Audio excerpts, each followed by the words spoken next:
Have you ever thought about incorporating natural elements like this into your metal clay creations? Watch how I use this texture I found on the sidewalk and turn it into this. It's time for Texture Tuesday with Patrick.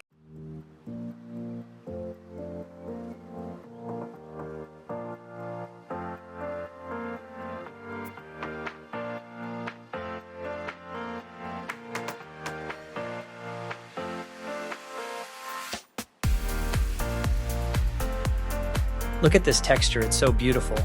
I love the organic look of the palm fiber juxtaposed by the strong geometric domes and contrasting textured ring shank.